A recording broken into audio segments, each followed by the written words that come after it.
katika ulimwengu huu, ataisalimisha. Utaisalimisha hata uzima wa milele mpe anaye. Kumbe Yesu anataka mimi na wewe tuchukie nafsi zetu, tuisalimishe hata uzima wa milele. Asante. Kwa hivyo mimi na wewe tunafanya tufanye nini?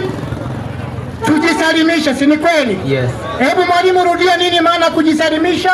Kabla ya hiyo. Ngoja kidogo tu ndugu yangu, tafadhali. Sawa. Wewe ni mtu mzuri. Twende mwalimu. Inasemaje? Uislamu ni neno la Kiarabu. Neno la Kiarabu linalomaanisha kujisalimisha mpe anayo. Kumbe Biblia inasema ukisikia mtu anasema nimejisalimisha, ina maana yeye anafuata dini gani? Uislamu. Asante. Na Yesu anasema mimi na wewe inabidi tufanye nini? Tujisalimishe. Na tukijisalimisha tutakuwa dini gani? Anacheka. Niko na swali sasa. Haya, uliza swali. Kati ya Yesu na Muhammad. Kwani unataka tuamini nani? Asante ndugu yangu, yani wewe uko darasani na unasoma vizuri. Na kama ungekuwa kwa darasa yangu kule Nyeri, ningekuandikia 100, yani 100% na tiki kubwa kabisa. Sasa umeuliza swali mzuri. Yani mimi nataka uamini nani kati ya Muhammad na nani? Na Yesu. Sasa hilo swali ningependa mwalimu wangu Abubakar nani? Abubakar njoo. Sheikh Abubakar ni nani? Abubakar nani? Muribe ajibu hiyo swali. Hai. Habari yako ndugu yangu? Salama sana. Umeuliza swali zuri kabisa. Mimi kwanza kwa majina naitwa Abubakar Mribe. Wewe umesema kati ya Yesu na Muhammad nani ambaye afai kufuata? Yaani nimeuliza tuamini nani kati ya Yesu na Muhammad, kwa sababu kwanza sisi Waislamu, sikiza mpewi.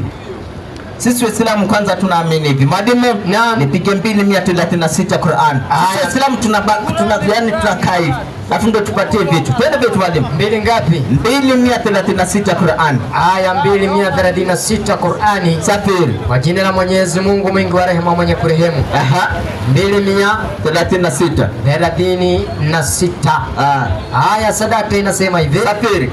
Inasema semeni nyinyi Waislamu. Sasa kwa sababu umetuuliza sisi Waislamu tunafaa tumwamini nani? Sasa pale Mwenyezi Mungu ndani ya Qur'an anatuambia kwanza, tunawaambia tuambie nyinyi Waislamu. Yaani sisi Waislamu tuambie nyinyi. Twende. Waambieni Mayahudi na Manasara. Tuambie nyinyi Mayahudi na Wakristo. Tuambie nini? Tuambieni. Safi. Tumemwamini Mwenyezi Mungu. Kwanza tunaambiwa kwanza sisi Waislamu tunaamini Mungu ni mmoja. Twende. Na yale tuliyoteremshiwa bimaana Qur'ani sisi tunaifuata. Twende. Na aliyoteremshwa kwa Ibrahimu. Tunaamini kwanza aliyoteremshwa kwa Ibrahimu na Ismaili mtoto wa Ibrahimu, Isaka mtoto wa Ibrahimu na Yakobo bado tunamwamini kwa sababu yeye ni mtume wa Mwenyezi Mungu. Twende. Na kizazi chake Yakobo. Twende. Na waliopewa Musa na Isa mpe huyo anaye. Kwa hivyo yale yaliyopewa Musa na Yesu na Ibrahimu na Ismaili na Isaka na kizazi chake Yakobo huyo, sote sisi tunawaamini manabii, tunawaamini wote. Sasa tofauti ya hawa manabii, sawa? Tofauti ya hawa manabii. Sasa Mungu mwenyewe anazungumzia nini? Mwalimu mpe huyu sasa nikufundishe. Sisi kama Waislamu tunamwamini kweli Yesu ni mtume wa Mwenyezi Mungu, lakini ni mtume kwa kina nani? Nipige 15 mwalimu 24 Mathayo. Haya, kitabu ni cha Mathayo. 15:24 Mathayo. 24 kitabu cha Mathayo, nami nasema hivi. Safiri. Yeye akajibu akawaambia. Sasa haya ni maneno ambayo Yesu mwenyewe anayajibu. Akiwa yuko duniani Yesu mwenyewe aliyazungumza. Akajibu akawaambia watu. Akajibu akasema. Safiri. Sikutumwa. Yesu anawaambia wana wa Israeli, anasema mimi sikutumwa ila kwa kondoo waliopotea wa nyumba ya Israeli. Sasa Yesu mwenyewe anasema mimi sikutumwa. Yesu mwenyewe katika karne yake alipotumwa na Mwenyezi Mungu ni Mungu huno, Yesu mwenyewe aliwaambia watu mimi sikutumwa ila kwa kondoo waliopotea wa nyumba ya Israeli. Sasa asiyekuwa ni Myahudi hafai kumfuata Yesu katika karne hii. Sasa Yesu mwenyewe alisema sikutumwa ila kwa kondoo waliopotea wa nyumba ya Israeli. ya Israeli. Haya ni maneno ambayo Yesu mwenyewe aliyazungumza kwa kinywa chake. Je, uko na shaka nayo? Ninabishana nayo kwa sababu hapa hivi ukiangalia tunasema kuwa Kristo hakutumwa bali yeye ni mwana wa Mungu ambaye amekuja kufanya nini? Kuokoa. Wewe kidogo acha nikukaribishe. Yaani wewe unasema Yesu hakutumwa. Na Yesu anasema sikutumwa ila kwa kondoo waliopotea wa nyumba ya Israeli. Sasa wewe na Yesu unamaanisha mnabishana. Maneno ya Yesu anasema mimi nimetumwa kwa kondoo wa nyumba ya Israeli. Ushahidi mwingine mpe huyo. 17:3 Yohana. Akisema Yesu hakutumwa ni mwana wa Mungu, tayari wewe nkana kwamba unapingana na Yesu. Sasa sikiza maneno injili ambayo ni ya Yesu. Twende pitu mwalimu. 17:3 Yohana inasema safi, na uzima wa milele ndio huu. Sasa Yesu anawaambia watu, tena aliwaambia ili mtu kupata uzima wa milele, anawaambia ndio huu, wakujue wewe Mungu wa pekee wa kweli, Mungu wa pekee tena wa kweli, na Yesu Kristo safi uliyemtuma. Mpe huyo Asa Yesu pale anabaki anaambiwa kwa ametumwa na Mwenyezi Mungu. Alafu unasema kwa Yesu hakutumwa na Mwenyezi Mungu. Unaona tayari unapingana na injili ya Yesu. Hata wewe nao umesema kuwa Yesu hakutumwa bali alikuja kwa, unaona ulisema, lakini sasa hapa tena unasema Yesu ametumwa. Sasa Yesu alisema sikutumwa ila kwa kondoo waliopotea wa nyumba ya Israeli. Yes. Mfano sasa mimi nikisema sikutumwa ila, yani mimi sikutumwa kwa ulimwengu mzima isipokuwa ni watu wa hapa mji wa Awasi. Nitakuwa nimetumwa kwa ulimwengu mzima ama nimetumwa specific mahali? Aya mpe huyu. Kwanza hiyo andiko ianze 21 mwalimu. Mathayo. Kwa nini Yesu alizungumza maneno hayo katika 24? Piga 21. Mathayo 15:21 ndio tutajua kwa nini Yesu alisema sikutumwa ila kwa kondoo waliopotea wa nyumba ya Israeli. Sasa sikiza andiko. Context ilikuwa inaanzia katika 21. Twende. 21 inasema safi. Yesu akaondoka huko safi, akaenda kando za pande za Tiro na Sidoni. Safiri. Na tazama mwanamke Mkananao mipaka ile akatokea. Mpe huyu. Ili twende pamoja. Tuko pamoja? Yes. Yesu tunaambiwa alitoka kaenda katika mipaka. Unaona kulikuwa na mipaka, Yesu alikuwa anatembea katika ile mipaka ya mipaka ya Sindo na Sidoni. Pale Yesu akafika pale kwenye ile mipaka. Sawa? Sawa. Kukatokezea mwanamke Mkananayo pale. Kuna mwanamke Mkananayo ndio akawa anazungumza na Yesu. Yesu yuko mpakani, kuna mwanamke Mkananayo ndio anazungumza naye. Sawa? Tuko pamoja? Twende. Inaendelea kusema safiri. Mkananayo wa mipaka ile akatokea. Yesu katika ile miji ya Israeli kukatokezea, yani katika ile mipaka Mkananayo kukatokezea mwanamke akawa anazungumza na Yesu. Twende. Akapaza sauti akisema, yule mwanamke kule sio Myahudi huko, sio Mwisraeli, akapaza sauti yake akawa anazungumza na Yesu. Twende. Unirehemu Bwana mwana wa Daudi. Safiri. Binti yangu amepagawa sana na pepo. Safiri. Wewe wala yeye hakumjibu neno. Mpe kwanza huyu. Yesu anazungumza na mwanamke Mkananayo. Sawa? Sawa. Yule ndo anapaza sauti yake. Anasema unirehemu mtoto wangu amepagawa na pepo. Sawa? Yes. Twende. Inaendelea kusema safiri. Wala hakumjibu neno. Yesu tunaambiwa hakumjibu neno yule mwanamke. Kwenye yule mpaka. Tuseme sasa hii tuko katika hii mpaka, tuko katika mipaka ambayo katika hii yani tuko katika kaunti ya Kisumu. Lakini hii kaunti ya Kisumu iko na mipaka yake. Sasa Yesu akawa naye anahubiri, lakini tuseme yuko Kisumu. Sasa alipofika pale mipaka ya Kisumu, akawa kuna mtu mwanamke mwingine kule anazungumza naye hapa. Sawa, mfano kama huo. Sawa? Twende. Inasema wala yeye hakumjibu neno. Safiri. Na wanafunzi wake wakamwendea wakamuomba wakisema, safiri, mwache ende zake. Sasa yule mwanamke kule anazungumza, anasema mrehemu mtoto wangu amepagawa na pepo. Wanafunzi wa Yesu wakamwambia Yesu mwenyewe, waacha yule mwanamke anapiga kelele nyuma yetu. Namaanisha yeye sio wa kwetu huku, lakini anapiga kelele nyuma yetu. Twende. Kwa maana anapiga kelele nyuma yetu. Safiri. Akajibu akasema. Sasa Yesu ndo akamjibu yule mwanamke, akaona sio vyema kumnyamazia, kama vile wale wanafunzi wa Yesu walipomwambia mwalimu wao, huyu mwanamke anapiga kelele nyuma yetu. Sasa yule Yesu akaona sio vyema, lazima azungumze na yule mwanamke, pamoja na kuwa yuko mpakani kule, hayuko huko. Yesu sasa ndo akazungumza na yule, akamwambia nini?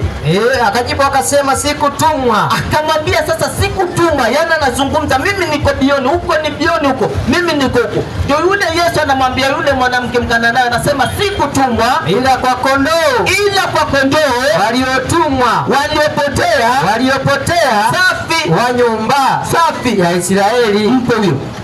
Yule mwanamke hakuwa ni Myahudi kule. Sasa ndio Yesu anazungumza, anasema sikutuma ila kwa kondoo waliopotea wa nyumba ya nini? Ya Israeli. Yule mwanamke hakuwa ni Myahudi. Sijui tunaelewana? Sasa nani ambaye wewe unafaa kumfuata kwa karne hii? Mpe huyo. 21:107 Qur'an. Finishing. 21:107 Qur'an. Finishing yenyewe ndio hiyo. 21:107 Qur'ani. Safi. Kwa jina la Mwenyezi Mungu mwingi wa rehema mwenye kurehemu. Inasema safiri, nasi hatukukutuma. Sasa Mungu mwenyewe anamwambia Mtume Muhammad sallallahu alaihi wasallam, nasi ewe Mtume Muhammad sallallahu alaihi wasallam hatukukutuma, hatukukuleta katika ulimwengu huu ila uwe rehema kwa walimwengu wote, kwa ulimwengu wote. Mpige tanbii kwanza. Inasema safi, mitume waliotangulia kabla ya Mtume Muhammad sallallahu alaihi wasallam, mitume waliompatia huyu adai. Qur'ani inasema mitume waliotumwa kabla ya Mtume Muhammad sallallahu alaihi wasallam, kwa sababu kulikuwa na Adamu, Idrisi, Nuhu, Hudi, Swalehe, Ibrahimu, Luti, Ismaili, Isaka, Yakobo, Yusufu, Shuaibu, Ayubu, Dhulkifi, Musa, Haruni, Daudi, Sulemani, Elias, Ilyasa, Yunus, Zakaria, Yahya, Yesu. Sasa Yesu mtume, yani Mwenyezi Mungu anampatia ufahamu, anamwambia sikukutuma, sikukuleta katika ulimwengu huu ila uwe rehema kwa walimwengu wote. Ndio Mungu anamalizia sasa hiyo aya ili mtu atafahamu vizuri. Twende. Inasema safi, mitume waliotangulia kabla ya Mtume Muhammad sallallahu alaihi wasallam, mitume waliotangulia kabla ya Mtume Muhammad sallallahu alaihi wasallam, akiwamo Musa pamoja na Daudi na huyo Yesu mwenyewe. Twende. Kila mmoja alipelekwa kwa kabila yake na taifa lake tu. Kila mmoja, Qur'ani inazungumza kwa fasaha. Kila mmoja hao mitume waliotumwa walipelekwa kwa taifa lao na kabila lao tu. Twende. Mtume Muhammad sallallahu alaihi wasallam, Mtume Muhammad sallallahu alaihi wasallam, twende, peke yake ndiye aliyepewa utukufu wa kupelekwa kwa watu wote. Sasa Mtume Muhammad sallallahu alaihi wasallam ndio akapewa utukufu na Mwenyezi Mungu kwa watu wote. Sawa? Si Musa akapewa Taurati? Si Musa alipewa Taurati? Alipewa. Sawa. Sasa alikuwa ni mtume wa Mungu. Yes.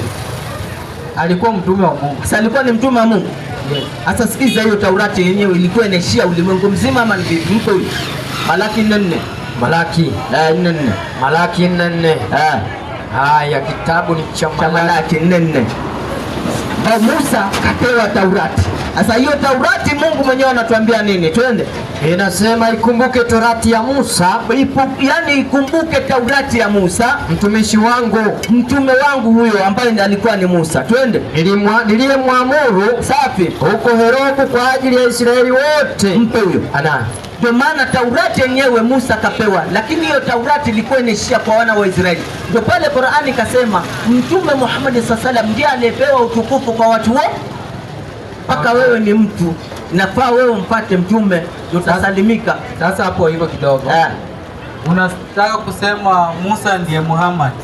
Musa sio Muhammad. Sasa kuna pale hapo nyuma tena kidogo. Umesema kuwa Yesu alifanya nini? Hakutumwa, lakini alikuja kama kuokoa. Unaona? Kwa kuokoa. So kama Yesu alikuja kama kutuokoa, inamaanisha kama Wakristo wanaamini Yesu wanaamini Yesu kwa kuwa kupitia kwa Yesu hapo ndio sasa imani na watakuombolewa. Hebu mpewi Yesu kweli, mimi nakubali kwa alitumwa ili kuokoa. Sawa? Hebu 5:31 Matendo. Sikiza hii. Matendo ya Mitume. 5:31 Matendo ya Mitume. Andiko la mwisho. Matendo ya Mitume 5:31 nasema mtu huyo ambaye ni Yesu, Mungu amemtukuza kwa mkono wake wa kuume. Sikiza, mpe huyo. Mungu alimtukuza Yesu kwa mkono wake wa kuume, sawa? Yes. Mungu mwenyewe alimtukuza Yesu akiwa yuko duniani kwa mkono wake wa kuume, sawa? Yeah. Haya, mpe. Inasema awe mkuu huyo Yesu. Mungu mwenyewe alimtukuza Yesu kwa mkono wake wa kuume, awe mkuu na mwokozi awape Waisraeli toba safi na msamaha wa dhambi. Mpe huyo. Sasa Yesu mwenyewe, Mungu mwenyewe ndiye anasema Mungu alimtukuza kwa mkono wake wa kuume, tena awe mkuu na mwokozi. Uokozi wake kumbe anawapa Waisraeli toba na msamaha wa dhambi. Ndio maana tunasema Yesu, andiko zake yeye mwenyewe amethibitisha yeye ni mtume kwa wana wa Israeli, sio yani mtume wa ulimwengu wote. Kwa hivyo wewe kama unampata Yesu, kwanza Yesu anasema Mungu mwenyewe anasema amemtukuza kwa mkono wake wa kuume, awe mkuu na mwokozi, awape Waisraeli toba na msamaha wa dhambi. Asiyekuwa ni Mwisraeli, Yesu mwenyewe anamkataa. Mwalimu wangu, si ati asipokuwa Mwisraeli Yesu anamkataa. Wakati Yesu alifanya ministry yake ikaisha, aliambia wale ambao walikuwa wanamfuata wakusanyike pamoja, Roho Mtakatifu aje kwao aweze kuwaongoza, ndiposa wapeleke injili kila pahali, ndiposa wakakuja. Kwa mfano, kama unaongea Kiarabu, wewe unaenda Uarabuni, unapeleka kidogo. Hebu mpatie mwenzako, unajua muda umetuishia na baki dakika 5 tu ama dakika 10 tufunge, na kuna watu wana maswali mengi. Ndugu, habari gani? Niko salama. Ndio, unaitwa nani? Roger Sauma. Intie. Keliewachi. Unaelewa hiyo lugha? Umejua hii lugha ya Kiswahili inatudanganya kabisa. I'm not good at Kiswahili. You can speak even English. Yeah, kidogo tu, but Mungu ni Mungu, tutajaribu. Hiyo kidogo tu. So swali yangu ni swali langu. So katika kitabu ya Yohana 3:16. Haya, msomee. Kwa maana jinsi hii Mungu alipenda ulimwengu. Na usome pole pole. Nyinyi mko na haraka sana ya kuongea. Na ukijua hapa Dula, hii Kiswahili ni shida. So mkiongea Kiswahili mnaenda tu pole pole, mosi. Hata hii Biblia mkisoma, usomeni tu pole pole, hata hatuelewi chenye mnasoma hapa. Yes, asante. Pole pole. Asante. Tasoma tu pole pole tu. John 3 verse 16. Nafikiri dakika 5 tu naona. Inasema kwa maana jinsi hii Mungu aliupenda ulimwengu, ndio hata akamtoa mwanae pekee, ili kila mtu amwaminie asipotee, bali awe na uzima wa milele. Asante. So kidogo. Hebu wacha songe karibu na wewe mwalimu. Wasongee karibu na wewe. So umejua mi is like I'm repeating chenye mlikuwa mmeshasema. Ndio. Kuna hii hapa hivi brother wangu aliuliza swali lingine hapa. Akauliza, ndio, between Muhammad and Jesus. Tunafaa tuamini naye. Ndio. Na hapa hii nyinyi mlisema Muhammad, si ndio? Na hapa hii Biblia inatuambia kwamba kwa maana jinsi hii Mungu alipenda ulimwengu hata akamtoa mwanae pekee ili kila mtu amwaminie asipotee. Huo mtu mwenye ameamini Yesu asipotee, bali awe na uzima wa milele. Kumbe uzima wa milele inapatikana kwa Yesu.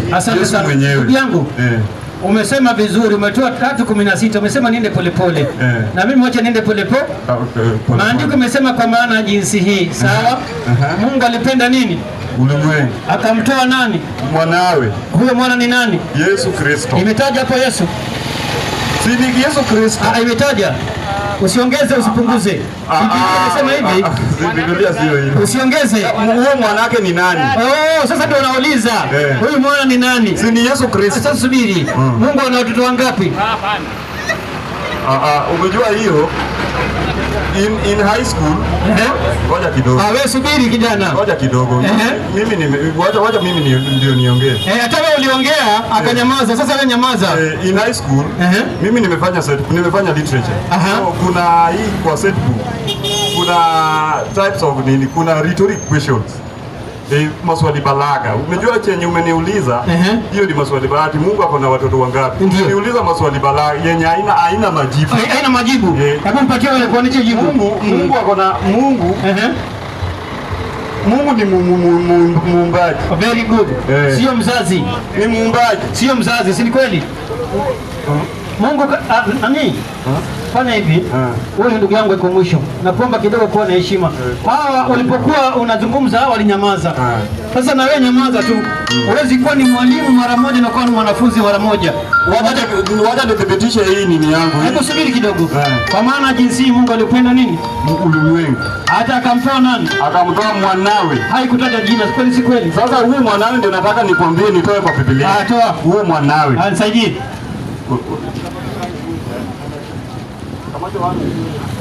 Nisaidie sasa. Au vipi Saidi? Atusaidie au vipi? Kitabu ya Luka. Kuna kitabu ya Luka 3. 3 ngapi mwalimu? Somea hapo haraka haraka tu. Ngoja kuanza. Umejua? Kuna hii maneno ya akitafuta mpatie wewe mwenzake nimsalimie. Akitafuta mpatie Biblia atafute. Mwalimu. Nisikize mimi. Mpatia Biblia atafute, alafu nipatie msalimie huyo. Mpe tu msongezea Biblia aelewe. Ndugu jambo. Salama. Ndiyo, mimi naitwa Mwalimu Abubakar. Salama. Wewe unaitwa nani? Otieno. Yeah. Asante. Amusi. Intie. Asante sana. Swali yako? Swali yangu ni hivi. Hapa dunia kote. Ndio. Dini ni mangapi? Dini ni mingi tu. Ni mbili tu. Dini ni mingi? Ni mbili. Gani na gani? Binti Babylon na binti Sayun. Hiyo andiko gani hiyo? Sasa wacha nikuulize. Ndio nakuuliza. Hiyo dini mbili, dini Babylon na dini Sayun. Iko kwa kitabu gani? Weka vitabu hapo mwalimu. Mpangie vitabu. Alafu ujue mwalimu panga haraka vitabu. Tunataka kueleza vile inakuwa dini mbili. Sasa hiyo dini mbili, wacha kumweke ni mali yako. Sasa wewe, sasa wacha wewe ni Muislamu, si ndio? Si uko sawa na Mkatoliki? Mimi? Siko sawa na Mkatoliki. Si uko na Lusari? Lusari iko wapi? Si uko na Lusari hapa? Hebu ngoja kidogo. Waislamu hawana Lusari? Tuna Lusari. Na kanzo tunayo. Na kofia tunayo. Na nyumba ya maombi tunayo. Na nyumba ya Yesu ni gani? Nyumba ya Yesu mpe wewe mwalimu.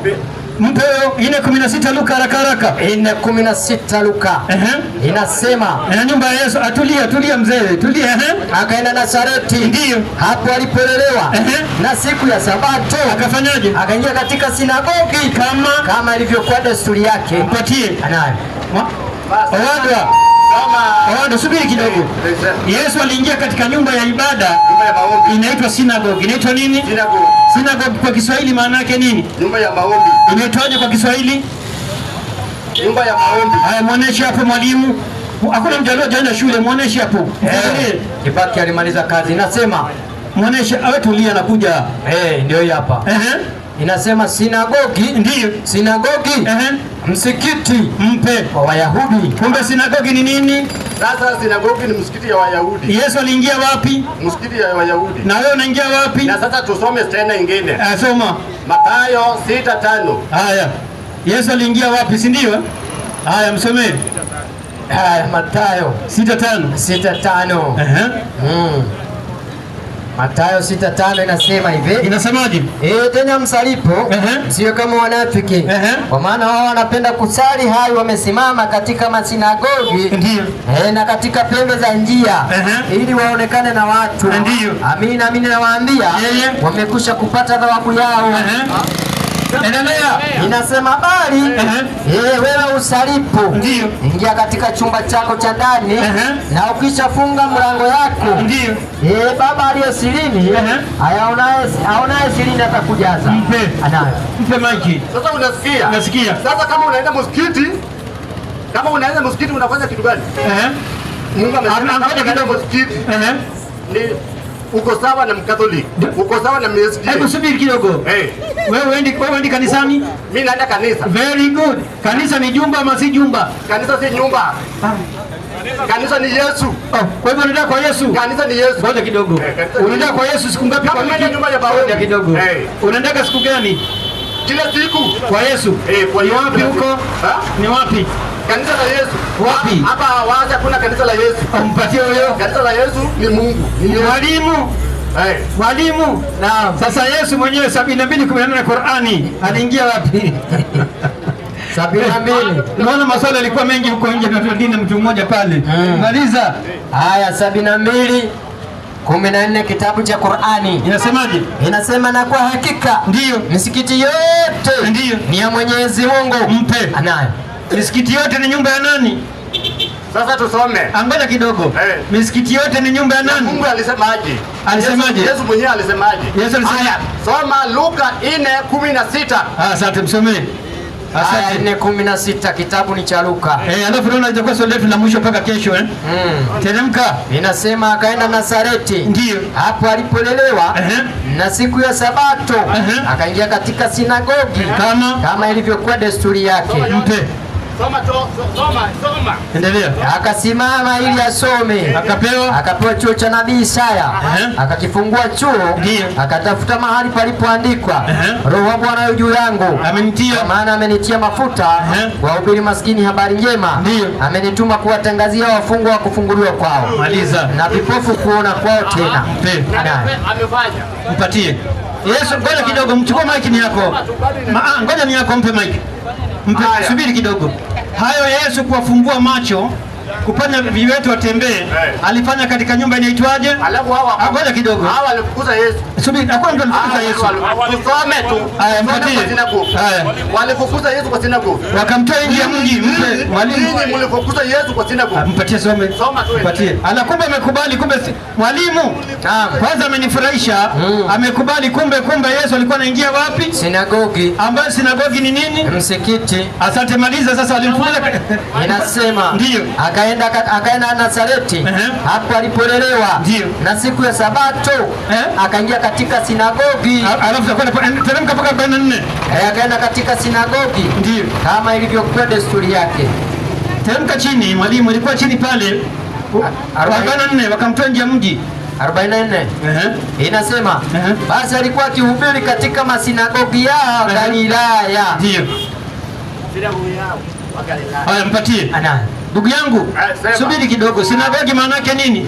Nyumba ya maombi. Kwa Kiswahili? Kama ya Katoliki, kama ya Yesu. Ndio, Kiswahili inaitwaje? Sinagogi. Imesema nini Biblia? Yesu aliingia huko. Mpatie huyo. Rudia hapo, sinagogi maana yake. Wacha tuseme kwanza. Tuone vile Mungu anajenga kanisa lake. Haya, mpewe kwanza. Kanisa la Mungu inajengwa na bao. Mpatie huyo. Ama muswali. Ama simiti. Haya, mpewe. Tusome vile tunajenga kanisa la Mungu. Yesu anajenga. Tusome vile Mungu anajenga, si bao, si mabati. Sisi miti. Sawa, mtasome. Inajengwa na nini? Mtasome. Haya. Soma Petro 2. Nafikiri itakuwa ndiko la mwisho kulingana na muda wetu. Kesho tunakualika ukuje karibu mapema. Kesho mapema zaidi itatuwezi kuendelea zaidi hapa. Kibali yetu inasema 6:30, tumepitisha na nusu na robo. Mwalimu, changamka msomee alafu ndio tufunge. Anasema waraka wa Petro 2. Ndio umekwisha mzee kwa muda mrefu. Inasema basi wekeni mbali maovu wote na hila yote na unafiki na husuda na masingizio yote. Kama watoto wachanga waliozaliwa sasa, yatamanini mawazo ya akili yasiyohusishwa, ili kwa hayo mpate kukulia wokovu. Asante. Hebu kwanza kabisa ningeomba, hebu keti chini ndugu. Naomba wazee tafadhalini, muda wetu umekwisha. Naomba tafadhali, kesho tukutane hapa mapema. Hebu msalimie mzee. Anaitwa nani kwanza? Tumsalimie alafu tufunge. Mzee, ujambo?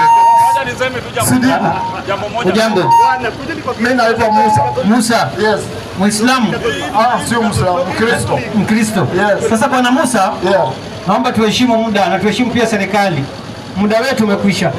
Chenye nataka kusema usikuja kesho ni rahisi. Tunaona ya kwamba tuko pamoja. Ndio. Mnaomba Mungu, sisi pia tunaomba Mungu. Ubarikiwe. Mahali tunatofautiana ni Muhammad na Yesu. Kweli. Sasa hapo tuandae kesho. Haya, asante. Sasa mtu wangu, ngoja tu niseme jambo moja. Sema. Unaona hii dini ya Kiislamu. Sasa ngoja kidogo, hatutaruhusu kuendelea zaidi. Ngoja tu. Tafadhali muda. Muda, tafadhali please. Mbona sasa mnakataa na ile ni muda, nimekwambia ni muda.